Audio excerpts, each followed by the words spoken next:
Pregnancy में क्यों बोला जाता है कि हमेशा बाईं करवट लेकर के सोएं, बच्चे के लिए और मदर के लिए इम्पोर्टेंट है? क्या सोने का पोजीशन मैटर करता है प्रेगनेंसी में? क्या ये मदर और पेट में पल रहा बच्चे का हेल्थ को डिटरमाइन करता है? क्या उससे उसका असर रहता है बच्चे पे?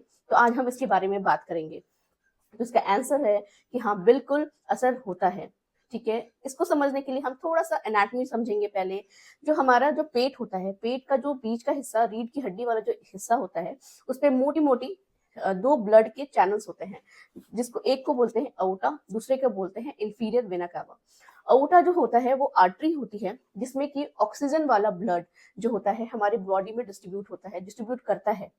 और इंफीरियर वेना कैवा जो होता है वो वेन होता है, जो कि डीऑक्सीजनेटेड, मतलब कि जिसमें ऑक्सीजन कम होता है, वो ब्लड को हमारे हार्ट की तरफ लेके जाता है। ठीक है, तो ये एनाटॉमी समझना इसलिए इम्पोर्टेंट है क्योंकि जैसे जैसे प्रेगनेंसी आगे बढ़ता है, तो प्रेगनेंसी आगे बढ़ने के कारण यूट्रस का साइज बढ़ता है। जैसे यूट्रस का साइज बढ़ता है और वो एब्डोमेन में, हमारे पेट में बड़ा होकर के उस आर्टरी और उस वेन को कंप्रेस करता है, उस पर दबाव डालता है, प्रेशर बनाता है, जिसके कारण जो वेन आर्टरी जो है अच्छे से ब्लड डिस्ट्रीब्यूट नहीं कर पाती है। और इंफीरियर वेना कैवा जो वेन है, वो ब्लड जो है अच्छे से हार्ट की तरफ नहीं लेके जाती है, और मदर का जो ब्लड सप्लाई होता है वो थोड़ा कहीं ना कहीं कॉम्प्रोमाइज हो जाता है। ठीक है, अगर यूट्रस बड़ा होता है प्रेगनेंसी जैसे जैसे आगे बढ़ता है तो बाएं करवट लेकर के इसलिए सोने को बोला जाता है क्योंकि बाएं करवट लेने से यूट्रस जो होता है वो थोड़ा बाएं की तरफ ढल जाता है, जिसके कारण आर्टरी पे प्रेशर कम पड़ता है। अब हम ट्राइमेस्टर वाइज देखते हैं किस पोजीशन में हमें सोना चाहिए।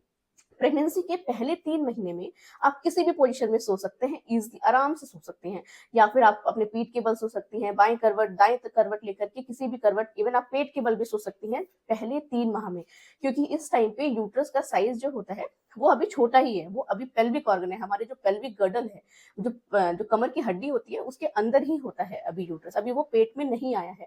तो उसको अपनी जो मेजर ब्लड वेसल्स है, ब्लड के जो चैनल्स है, उसको कंप्रेस नहीं कर रहा होता है पहले 3 महीने में। तो आप किसी भी पोजीशन में सो सकती है। सेकेंड ट्राइमेस्टर होता है उस टाइम, और थर्ड ट्राइमेस्टर में यूट्रस अभी बड़ा हो गया है। जब यूट्रस बड़ा हो जाता है, जैसे जैसे बढ़ता है, वो कंप्रेस कर रहा है, तो इसलिए हम बोलते हैं कि आपको हमेशा लेफ्ट करवट, बाएं करवट लेकर के सोना चाहिए, ताकि ब्लड फ्लो बच्चे में और मदर में दोनों में अच्छा रहे, अच्छे से पहुंचे, और बच्चे की ग्रोथ को हैम्पर ना करे, बच्चे को न्यूट्रिशन सही से मिले, ऑक्सीजन सही से मिले, और इवन जो बच्चे में वेस्ट प्रोडक्ट बन रहे हैं, जो टॉक्सिन बनती है, वो आराम से इजिली वॉश आउट हो सके। ठीक है, तो ये चीज हमें ध्यान रखना है। पर ये पॉसिबल नहीं है हमेशा हम लेफ्ट करवट लेकर के सोएं, ये तो पॉसिबल नहीं होता है। तो हाँ, आप बीच बीच में राइट करवट लेकर के सो सकती हैं। कोशिश करें कि पीठ के बल कम ही सोएं। देखिए, 10-15 मिनट सोने से कुछ नहीं हार्म है, बट हाँ, बहुत प्रोलॉन्ग अगर आप सो रही, रात को सोना भी मुश्किल है। वैसे भी स्लीप डिस्टर्ब रहता है प्रेगनेंसी के दौरान, क्योंकि जब बेबी ज्यादा मूव करने लग जाता है तो स्लीप डिस्टर्ब अपने आप हो जाता है, क्योंकि आपको नींद नहीं आता बच्चे मूवमेंट के कारण। तो अच्छे से नींद लेने के लिए बाई करवट लेना जरूरी है, जो आपके बच्चे और मदर दोनों के लिए ही ये इम्पोर्टेंट है। राइट लेटरल यानी कि राइट करवट लेकर के भी सो सकती हैं, लेफ्ट लेटरल यानी कि लेफ्ट करवट लेकर के भी सो सकती हैं, पर मेनली जो प्रेफर करना है वो लेफ्ट लैटरल प्रेफर करना है आपको। उसमें लेफ्ट लैटरल मतलब बाई करवट लेकर के अधिकतर टाइम आपको सोना चाहिए।